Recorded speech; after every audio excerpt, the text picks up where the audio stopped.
ऐसा महल इंसानों की कारीगरी नहीं, भूतों की कारीगरी है। यह पहाड़ी के अंदर और बाहर विशाल छतों पर छत बनाकर बनाया गया है और पूरे शहर पर राज करता है।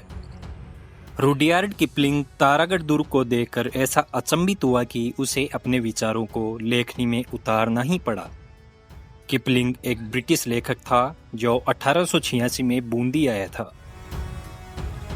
तारागढ़ दुर्ग की विशालता, इसकी सुदृढ़ कारीगरी को देखकर बूंदी के सुख महल में अपनी प्रसिद्ध पुस्तक किम लिखते समय रात्रि में उसके मन में यह विचार आया था कि यह महल मानव द्वारा नहीं अपितु प्रेतों द्वारा बनाए गए लगते हैं। बूंदी किले के महलों में प्रवेश का मुख्य द्वार है हथिया पोल।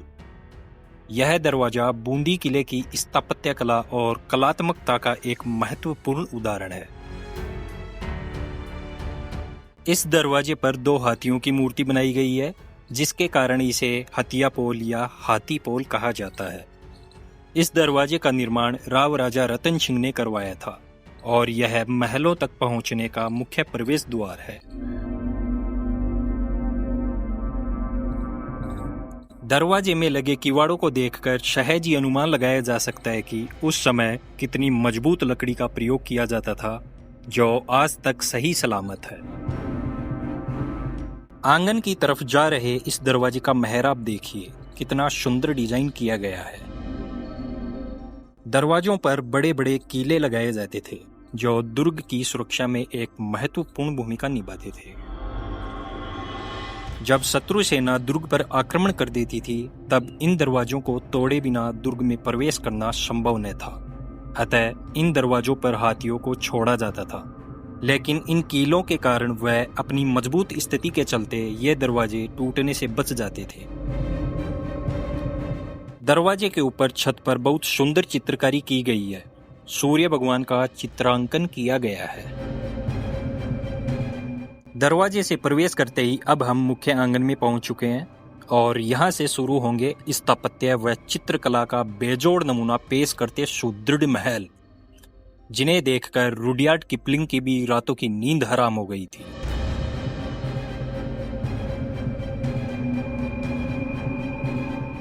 इस दुर्ग में आपको जगह जगह कारीगरी का बेशकीमती उदाहरण देखने को मिलेगा। यहाँ पर सीढ़ियों के दोनों तरफ ये 2 छोटे हाथी बने हैं, जो आने जाने वालों के लिए सम्मानपूर्वक स्थिति में खड़े हैं।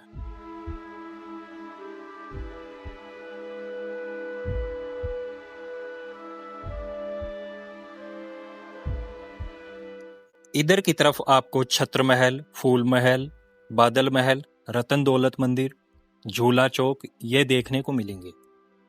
झूला चौक, जहां पर रानी का झूला है।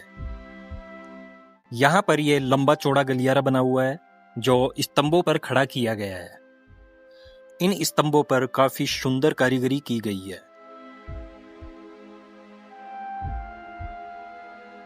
इधर ये एक कक्ष बना हुआ है, जो कि अभी बंद पड़ा है।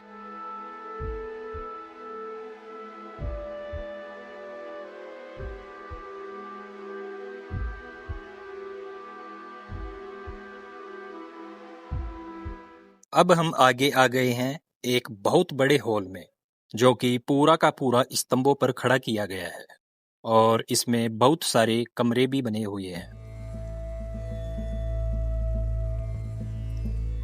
ये कमरे अभी बंद पड़े हैं, पता नहीं इनमें क्या होगा। यहाँ पर स्तंभों के मेहराबों पर काफी सुंदर कारीगरी देखने को मिलती है। ये स्तंभ बहुत ही मजबूत और विशाल हैं, जो बूंदी के कठोर पत्थर से बने हैं। यहाँ पर सफेद संगमरमर का एक काफी भव्य सिंहासन रखा हुआ है, जहां पर राजा जी बैठते थे। इस बहुत बड़े हॉल व सिंहासन को देखकर हम सहज ही अनुमान लगा सकते हैं कि यह एक सार्वजनिक सभा कक्ष है, जहां पर राजा जनता की समस्याओं को सुनते थे, उनसे बातचीत करते थे। इधर ये लिखा हुआ भी है रतन दौलत, अर्थात दीवान आम। यह बहुत बड़ा सभा कक्ष है, जहां पर सैकड़ों लोग एक साथ बैठ सकते थे और राजा को अपनी समस्याएं बताते थे।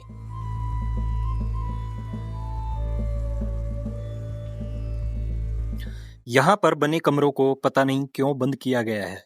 इनमें ऐसा क्या होगा?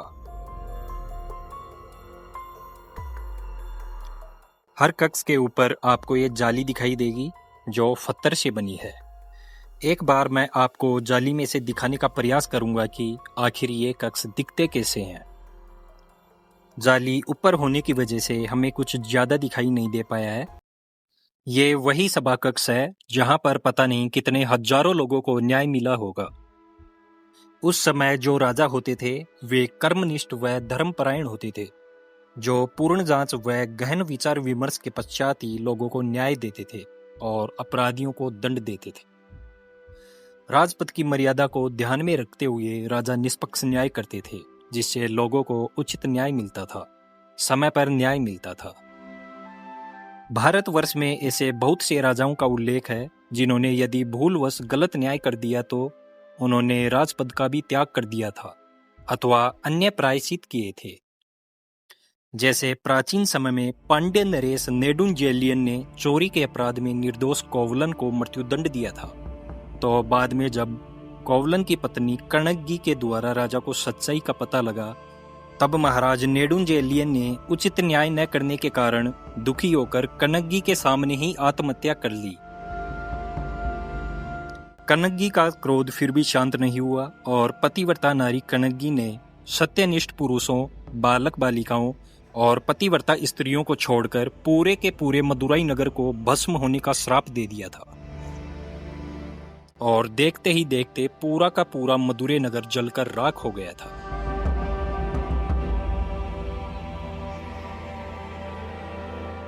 कोवलन पुहार के एक धनी व्यापारी माकटुवन का पुत्र था।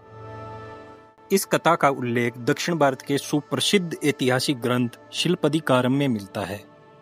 कोवलन कणगी की कथा बहुत ही सुंदर और मार्मिक है और इस ऐतिहासिक कथा का पूर्ण वीडियो हम शीघ्र ही बनाएंगे।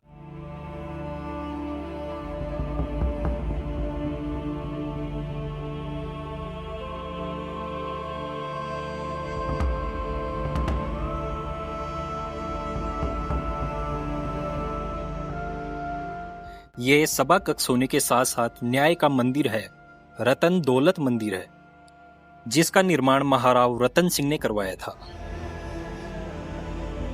दोस्तों, आपको ये वीडियो अच्छा लग रहा हो तो वीडियो को लाइक करके हाइप जरूर कीजिएगा और चैनल को सब्सक्राइब कर लीजिएगा, क्योंकि आगे आपको बहुत से रहस्यमय और ऐतिहासिक वीडियो मिलने वाले हैं।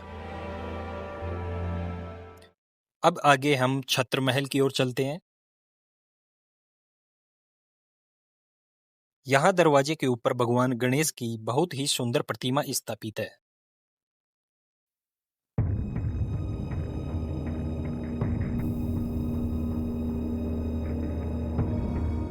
रास्ते में यहाँ पर ये आले बने हुए हैं। इनका उपयोग किस पर्पस से किया जाता था आप कमेंट करके बताइएगा।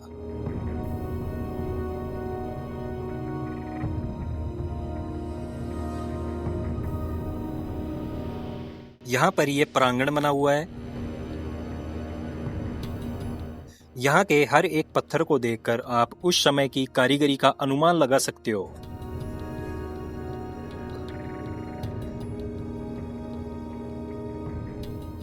अब ये वाला महल देखिए, स्तंभों पर कितना सुंदर अलंकरण किया गया है। बताया जाता है कि रतन दौलत से पहले दरबार यहीं पर बैठते थे अपने मंत्रियों के साथ मंत्रणा करने के लिए। इन कक्षों में दरबार का एक रूम ये है जिसमें वो आराम भी करते थे और इसमें से एक अंडरग्राउंड टनल ऊपर जाता है। दोनों ओर कक्ष बने हुए हैं। इस महल के स्तंभों को ही देखकर अनुमान लगाया जा सकता है कि उस समय कितने उत्कृष्ट कारीगर थे। इन पर काफी सुंदर अलंकरण किया गया है, बहुत बारीक नक्काशी की गई है।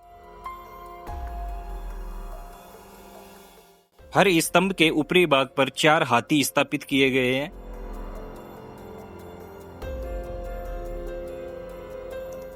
ये स्तंभ इंडो कोरिंथियन शैली में बने हैं।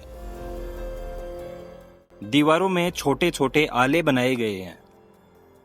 इस हथिया साल महल में एक गुप्त मार्ग बना हुआ है। बूंदी किले में बहुत सारी सुरंगें, गुप्त मार्ग हैं जिन पर हम एक अलग से वीडियो बनाएंगे। गुप्तचर इन्हीं खुफिया रास्तों से अंदर आते थे। इसके अलावा अन्य गुप्त कार्यों के लिए इन मार्गों का प्रयोग किया जाता था। इस स्तंभ में एक हाथी को लकड़ी के पाट लगाकर सपोर्ट किया गया है, क्योंकि इस स्तंभ के फलक का इधर वाला भाग क्षतिग्रस्त हो गया है। फर्श के बीच में चित्रांकन किया गया है और पूरा फर्श लाल रंग से रंगा गया है।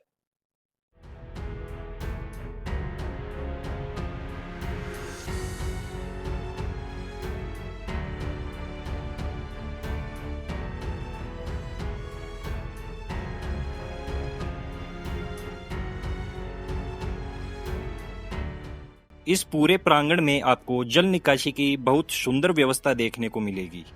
यहाँ चारों ओर ये छोटे छोटे खांचे बने हुए हैं।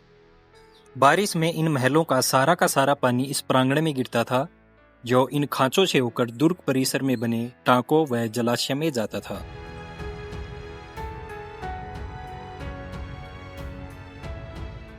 ये जो पुल है, यह ऊपर बने हुए 5 टाकों से कनेक्ट है, जो पहाड़ी पर रानी के महल के साथ बनी हुई हैं।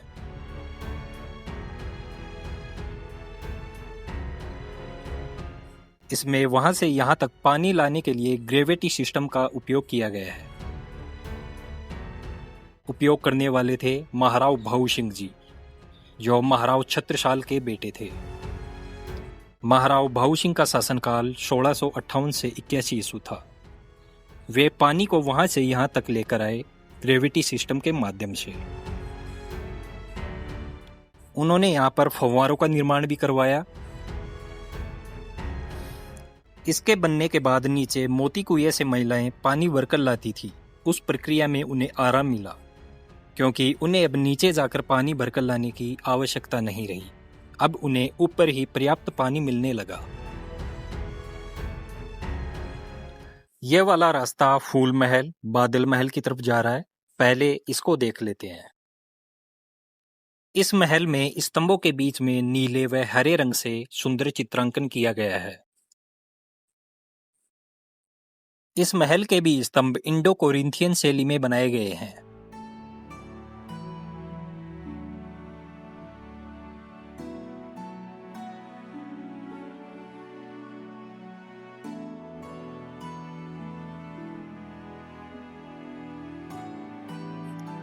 छत्र महल का निर्माण महाराव छत्रसाल ने करवाया था।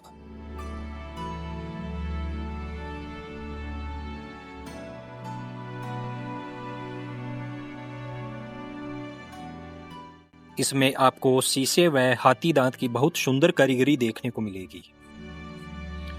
दरवाजों के दोनों ओर शीशे की काफी सुंदर जड़ाई की गई है। इन ग्लासेज को मोजेक बोला जाता है, जिन्हें बेल्जियम से पोर्ट किया जाता था। दरवाजे का मेहराब भी काफी भव्य बनाया गया है।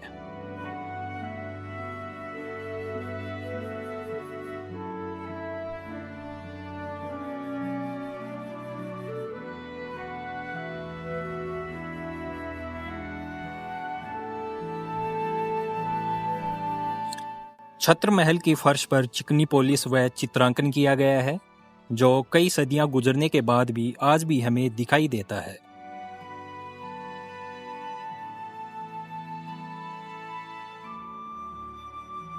इस महल के किवाड़ों पर हाथी दांत की सुंदर कारीगरी की गई है। बीच बीच में जो सफेद सा दिखाई दे रहा है, यह हाथी दांत की जड़ाई है। यह हाथी दांत निर्मित दरवाजा है।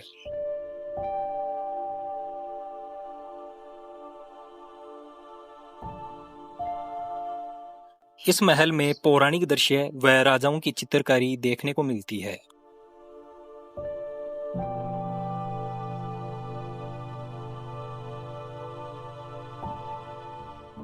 इस महल में स्वर्ण चित्रकारी व चांदी की चित्रकारी देखने को मिलती है। चित्रकारी में कहीं कहीं पर चांदी काली पड़ चुकी है।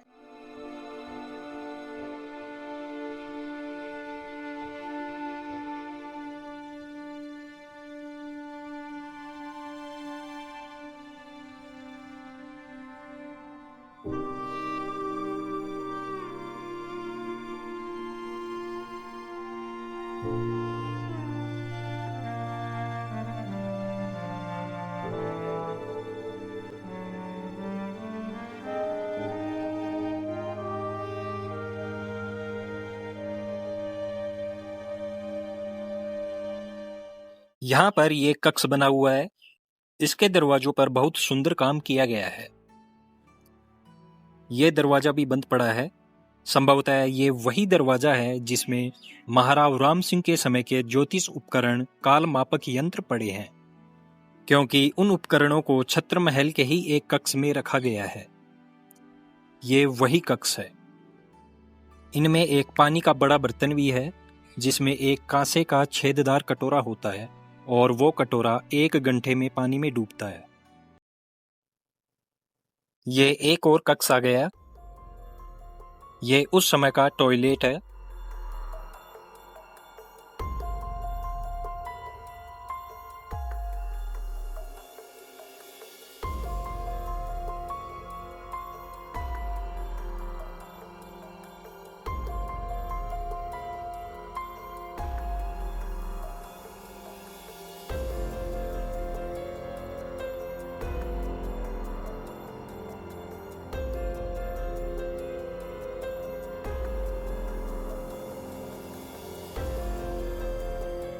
ये झरोखे की तरफ जाने का रास्ता है, जहां से हमें नगर का पूरा दृश्य दिखाई देगा।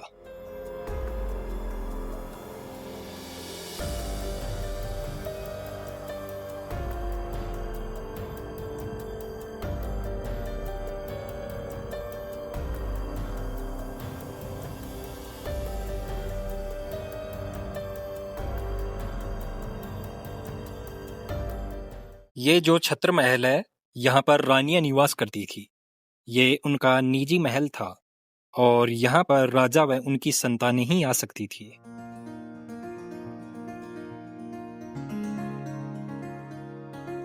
छत्र महल का निर्माण महाराव छत्रसाल, जिन्हें शत्रुसाल भी कहा जाता है, उन्होंने अपनी पत्नी श्याम कंवर को प्रसन्न करने के लिए बनवाया था। महारानी श्याम कंवर मारवाड़ के राठौड़ वंश की थी। तारागढ़ दुर्ग के महलों में सुरक्षा व सफाई का कार्य सुचारू रूप से किया जाता है। सामने हथियासाल महल में अभी भी सफाई का कार्य किया जा रहा है।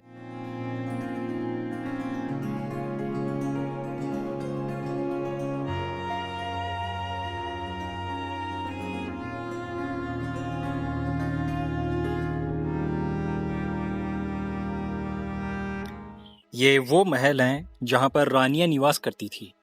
राजाओं का आवागमन रहता था। उस समय की यादें व वैभव को संजोए संजोए आज इन महलों की दीवारें व कक्ष अकेले रह गए।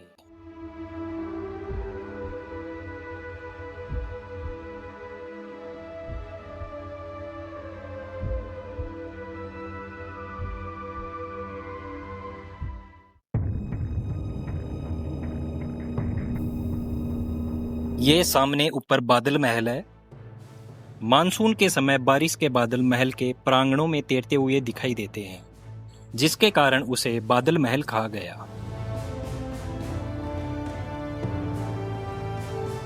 दुर्ग के नीचे ये नवल सागर तालाब बना हुआ है। तारागढ़ दुर्ग में वर्षा जल को इकट्ठा करने के लिए कई कुंड व टांके बनाए गए हैं, ताकि साल भर पानी की आपूर्ति बनी रहे।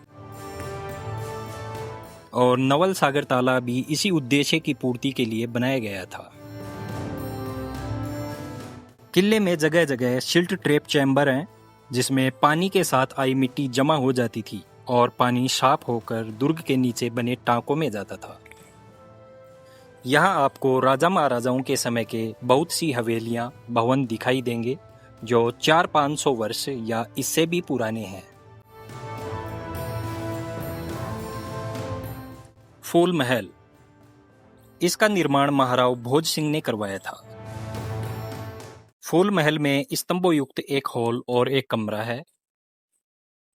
इस महल के स्तंभों व दीवारों पर रंगीन पत्थर व कांच की कारीगरी देखने को मिलती है। स्तंभों पर शानदार नक्काशी की गई है।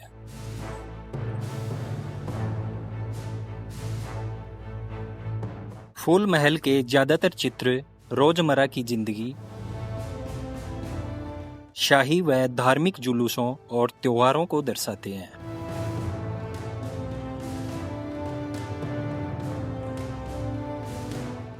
यह महल महाराव राजा भोज ने अपनी रानी फूललता कंवर के लिए बनवाया था।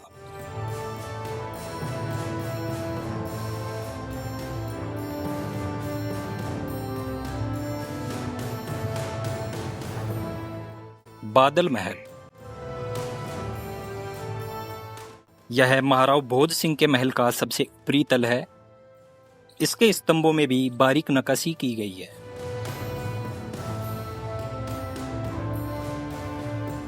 द्वार पर बने मेहराब की कारीगरी देखने लायक है।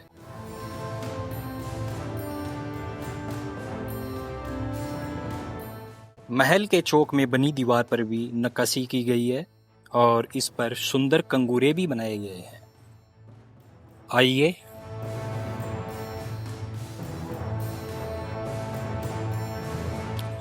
बादल महल में कृष्ण लीला, भगवान विष्णु के अवतार, रागमाला, शिकार के दृश्य, ब्रह्मा, शिव, माता दुर्गा सहित अनेकों पशु पक्षियों का भव्य चित्रांकन किया गया है। संभवतः इस महल के चित्र बूंदी महल के चित्रों में सबसे पुराने चित्र हैं। बूंदी महलों में बने भित्ति चित्रों में जीवन के विविध पक्षों, आखेट, युद्ध व अन्य प्रसंगों के साथ साथ प्रकृति चित्रण पर विशेष जोर दिया गया है।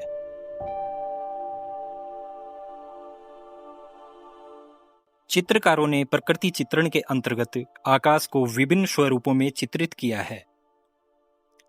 सूर्योदय, सूर्यास्त, चांदनी रात तथा ऋतुओं के अनुसार परिवर्तित होने वाले रंगों को दर्शाया गया है, जिसमें स्वच्छ नीला आकाश, आंधी तूफानों तथा बादलों को प्रकट करता आकाश, इन सभी को बहुत ही कुशलता से चित्रित किया गया है।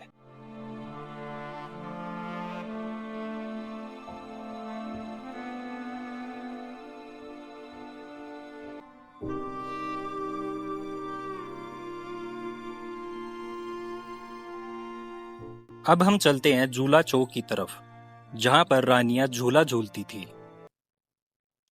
झूला चौक में पहुंचने से पहले एक और महल बना हुआ है।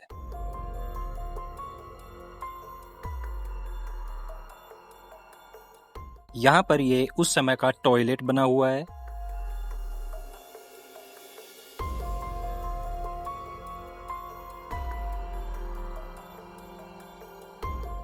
इस महल में भी छत पर चित्रकारी की गई है।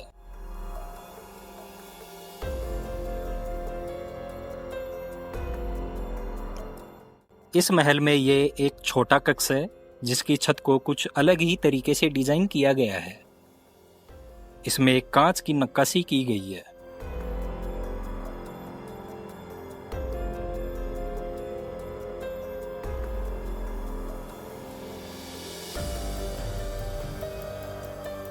महल में इधर वाला फर्श पत्थर के ब्लॉक जोड़कर बनाया गया है।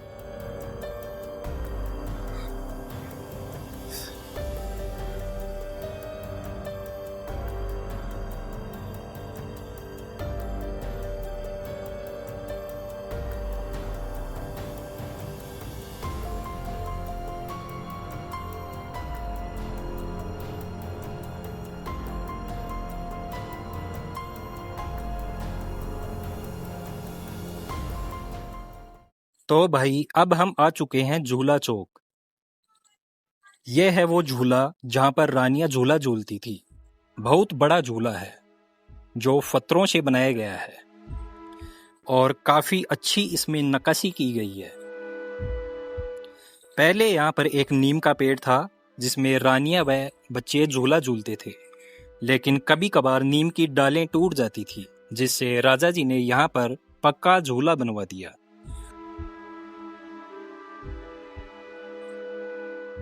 झूला चौक में ये जो आपको पीछे महल दिखाई दे रहे हैं, ये सभी बंद पड़े हैं। इनमें जाने नहीं दिया जाता। पता नहीं इनमें ऐसा क्या है। दोस्तों, ये मान लो कि हमने आपको जो महल दिखाए हैं वह किले का केवल आधा भाग ही है।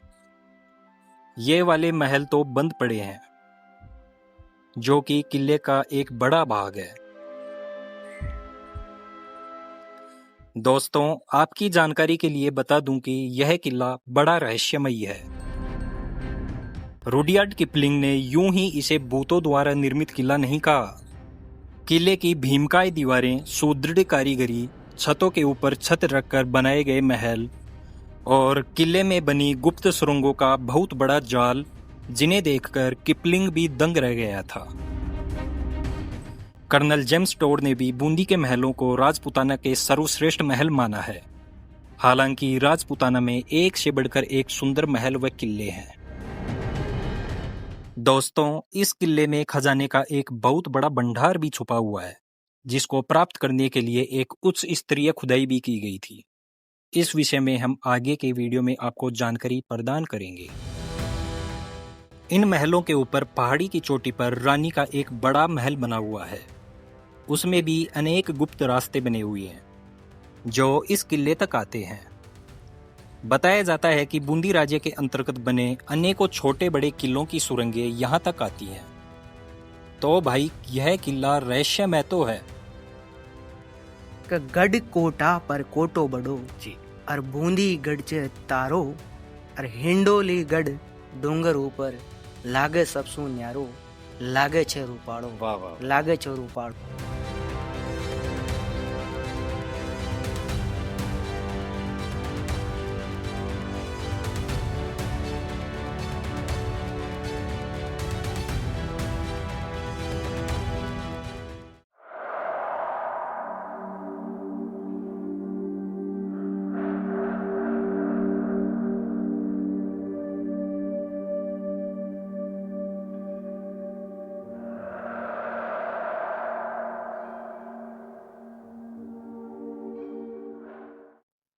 झूला चौक के सामने बने इन निर्माणों को भी देख लेते हैं।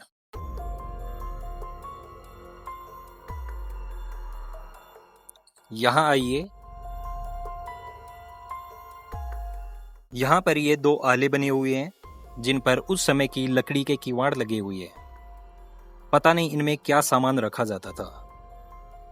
ये एक छोटा कमरा बना हुआ है।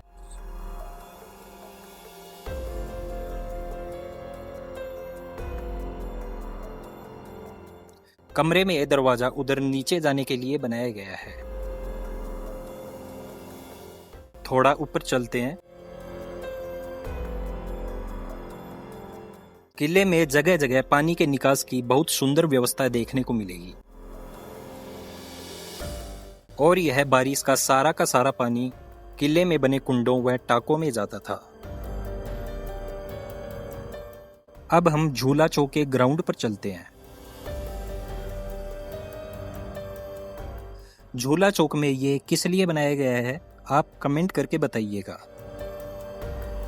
झूला चौक में ये सुंदर महल देखने को मिलता है। यहाँ पर भी जगह जगह सुंदर चित्रकारी देखने को मिलती है।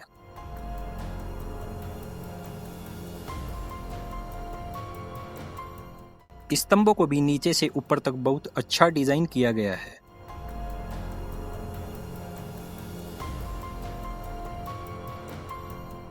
यह निर्माण संभवतः रानियों के विश्राम के लिए बनाया गया है। ये जो झूला चौक है, यह एक खेल का मैदान है।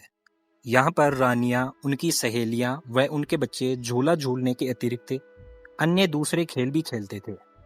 और जब वो थक जाते थे या फिर बारिश आ जाती थी, तब वे संभवतः झूला चौक में बने इस महल में आकर विश्राम करते थे। इसके अलावा यहाँ पर रानियां, उनकी सहेलियां अन्य मनोरंजन के कार्य भी करती थी। कोई डिजाइन बनाती थी, कोई सिलाई करती थी, कोई संगीत बजाती थी। इस तरह यहाँ पर सारा क्रियाकलाप महिलाओं का ही होता था। चौक में ये एक पुराना दरवाजा बना हुआ है जो काफी जीर्ण शीर्ण स्थिति में पहुंच चुका है। ये दूसरी तरफ जाने का रास्ता है। चौक में यह एक मंदिर भी बना हुआ है। यह रानियों का निजी मंदिर था और वे यहाँ पर भगवान शिव व गणेश जी की पूजा करते थे।